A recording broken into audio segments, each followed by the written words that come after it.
Hello students, today we will learn how to write a notice. देखिए बेटा, notice आपका short जो writing section है उसमें आता है 4 मार्क्स का। 11th क्लास में भी आएगा as well as in 12th class. तो देखिए बेटा, at first we need to learn what is a notice.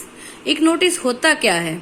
A notice is a written और प्रिंटेड न्यूज, अनाउंसमेंट और information.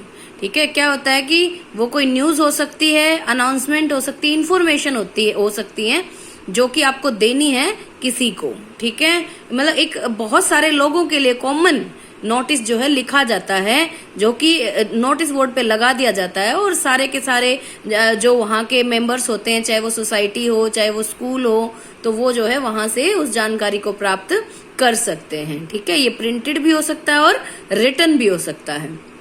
A notice may contain information about something that has happened or is likely to happen. ठीक है, इसमें क्या जानकारी होती है? या तो किसी ऐसी बात की जो हो चुकी है या किसी ऐसी बात की जो कि होने जा रही है। A notice can be about a meeting, an event, a historical trip, a picnic, lost and found, etc. ठीक है, ये सारे टॉपिक्स हैं। इन सब के ऊपर नोटिस जो है आपको लिखना आ सकता है। नोटिस किसी इवेंट के बारे में हो सकता है, हिस्टोरिकल ट्रिप जो अब ऑर्गेनाइज होने जा रही है उसके बारे में हो सकता है। ठीक है, या कोई इवेंट जो आपकी सोसाइटी में ऑर्गेनाइज होने जा रहा है, या आपके स्कूल में ऑर्गेनाइज होने जा रहा है, या पब्लिकली ऑर्गेनाइज होने जा रहा है। ठीक है, या कोई पिकनिक जो या ट्रिप जो आपका स्कूल लेके जा रहा है आपको, या लॉस्ट एंड फाउंड का भी हो सकता है, जो कोई चीज आपकी गुम हो गई या आपको किसी की कोई चीज मिली है। इस तरह से जो है इन सारे टॉपिक्स पे नोटिस आपको आ सकते हैं। ठीक है, अब जो है देखिए बेटा, आगे क्या है, कहाँ कहाँ डिस्प्ले होता है नोटिस, कहाँ कहाँ लग सकता है नोटिस। नोटिस बोर्ड पे ही लगता है, पर कहाँ कहाँ के नोटिस बोर्ड पे लग सकता है? स्कूल और कॉलेज के नोटिस बोर्ड पर, न्यूज़पेपर में भी हम नोटिस दे सकते हैं, मैगजीन्स में भी दे सकते हैं। ठीक है, उसके अलावा पब्लिक नोटिस बोर्ड। ठीक है, जो पब्लिक नोटिस बोर्ड होते हैं जिसमें जो है एक ह्यूज पॉपुलेशन के लिए कोई नोटिस जारी किया जाता है, उस पर भी लगाया जाता है। कई बार बैंकों के बाहर लगा होता है, हॉस्पिटल के बाहर लगा होता है, तो ये सारे पब्लिक नोटिस होते हैं। ठीक है, तो इतने ये सारे टाइप के नोटिस जो है आ सकते हैं आपके एग्जाम में। अब हम देखेंगे कि मेन कैरेक्टरिस्टिक और फॉर्मेट क्या होता है नोटिस का। ठीक है, तो देखिए, it includes the name of the organisation issuing. ठीक है, अब जो है ये जो है जो ऑर्गेनाइजेशन इसको इशू कर रही है, सबसे पहले जो है नोटिस में उसका नाम आएगा, ऑर्गेनाइजेशन का नाम। ठीक है, उसके बाद जो है नोटिस वर्ड आएगा। ठीक है, अब जो है ये दे भी रखा है यहाँ पर द टाइटल नोटिस। अब जो है ऑर्गेनाइजेशन का नाम लिखने के बाद, ठीक है, अब जो है इशूइंग द नोटिस, जो ऑर्गेनाइजेशन नोटिस को इशू कर रही है उसका नाम लिखेंगे, कोमा लगा करके हम सिटी भी लिखते हैं। ठीक है, अब उसके बाद लिखेंगे द टाइटल। टाइटल क्या है? नोटिस। ठीक है, कैपिटल लेटर्स में आएगा ये। उसके बाद a heading to introduce the subject of the notice.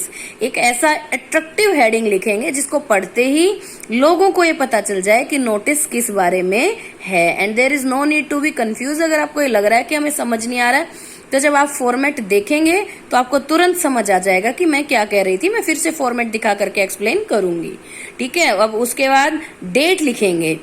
Date heading से पहले भी आती है, और जो है जो पास्ट पैटर्न है उसमें डेट बाद में आती थी हेडिंग के।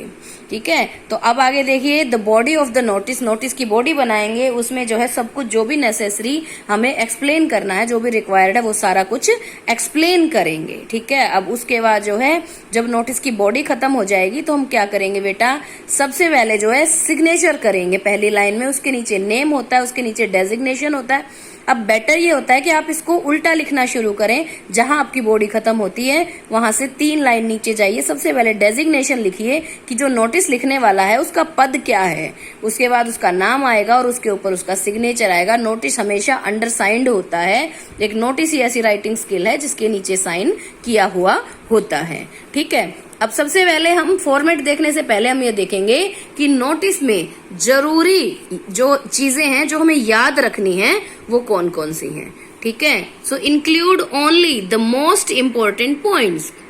नोटिस में कुछ भी नहीं लिखना है हमें। नोटिस में केवल हमें बिल्कुल जो इम्पोर्टेंट पॉइंट्स हैं जिनकी जानकारी देनी है, केवल वही चीजें लिखनी है। ठीक है, short and grammatically accurate sentence, ठीक है, छोटे, ठीक है, और जो है ग्रामेटिकली एक्यूरेट सेंटेंसेस हम लिखेंगे। ऐसा नहीं है जैसा हम कई बार पोस्टर या एडवर्टीजमेंट में करते हैं, कई बार हम जो है पोस्टर वगैरह में जो हेडिंग्स वगैरह बनाते हैं उनमें हमें ग्रामर इतनी माइंड करने की रिक्वायरमेंट नहीं होती है, लेकिन नोटिस में ग्रामेटिकली एक्यूरेट सेंटेंसेस हम लिखेंगे। ठीक है, present the notice with in a box, notice को हमेशा बॉक्स में प्रेजेंट करेंगे। Word limit is 40 to 50 words. ठीक है, तो वर्ड लिमिट होती है तो हमें नेचुरली ही जो है ओनली इंपॉर्टेंट चीजें ही इंक्लूड करनी है which are necessary to be told. अब देखिए, try to write in indirect और पैसिव वॉइस ओनली। ठीक है, तो इनडायरेक्ट स्पीच और पैसिव वॉइस में हमें सेंटेंस बनाने की कोशिश करनी है नोटिस का। देखो बेटा, फॉर्मल राइटिंग सेक्शन जितना भी होता है उसमें जो है डायरेक्ट स्पीच, ठीक है, का यूज कम से कम करना चाहिए, जितना हो सके पैसिव वॉइस का यूज करना चाहिए। और इनडायरेक्ट स्पीच का मतलब है जो नेक्स्ट लाइन में मैंने लिखा भी है, do not use personal pronoun like I and we.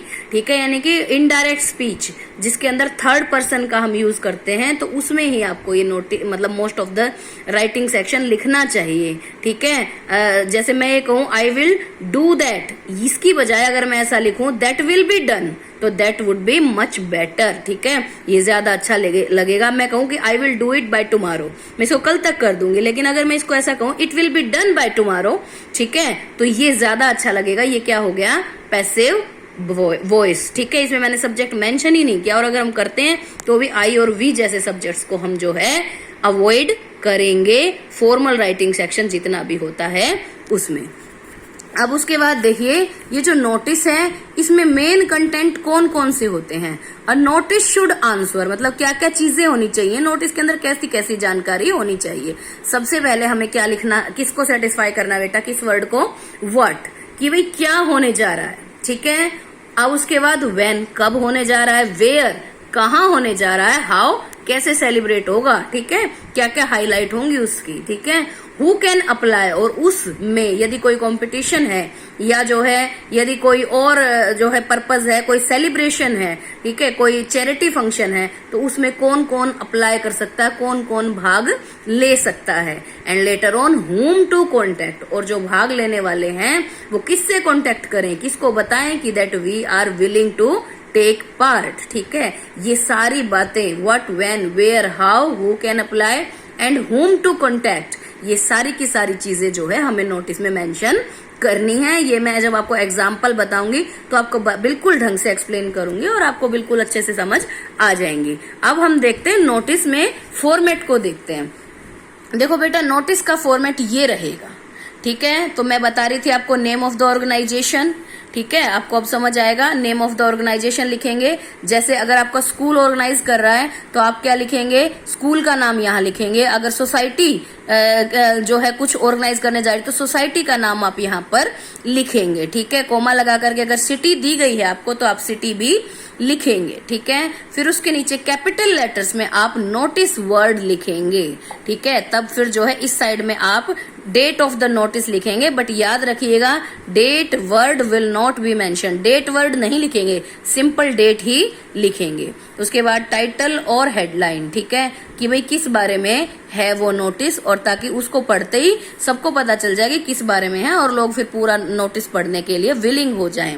ठीक है, कोई भी आपका रीजन हो सकता है, दिवाली फेयर, ठीक है, या फिर कोई कंपटीशन, कबड्डी कंपटीशन, ठीक है, या फिर जो है पोस्टर मेकिंग कंपटीशन, इस टाइप से जो है आप इसको टाइटल और हेडिंग देंगे। उसके बाद हम बॉडी बनाएंगे कि भाई नोटिस जो है, नोटिस में आप क्या क्या बताना चाहते हैं। ये मैं आपको एग्जाम्पल जब करवाऊंगी नेक्स्ट वीडियो में, तब मैं जो है आपको बताऊंगी।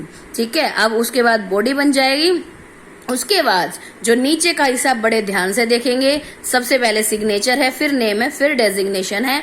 अब इसको लिखना है, सबसे आसान तरीका ये है, अगर इस लाइन में आपकी बॉडी कंप्लीट हुई है तो 3 लाइन नीचे आइए। सबसे पहले आपका डेजिग्नेशन लिखिए, आप स्पोर्ट्स सेक्रेटरी हैं, आप कैप्टन हैं, या आप जो है डायरेक्टर हैं कहीं के, कोई भी आपका डेजिग्नेशन है वो, या आप कोई स्टूडेंट हैं, ठीक है, तो स्टूडेंट और फिर क्लास आ जाएगा। इस तरह से डेजिग्नेशन आएगा, उसके बाद आपका नेम आएगा और उसके बाद आपका सिग्नेचर आएगा। इस तरह से जो है नोटिस का फॉर्मेट बनेगा, ठीक है, और नोटिस कंप्लीट हो जाएगा। इसको एक बॉक्स में रखा गया है, इसमें केवल इंपॉर्टेंट चीजों को ही हम इंक्लूड करेंगे।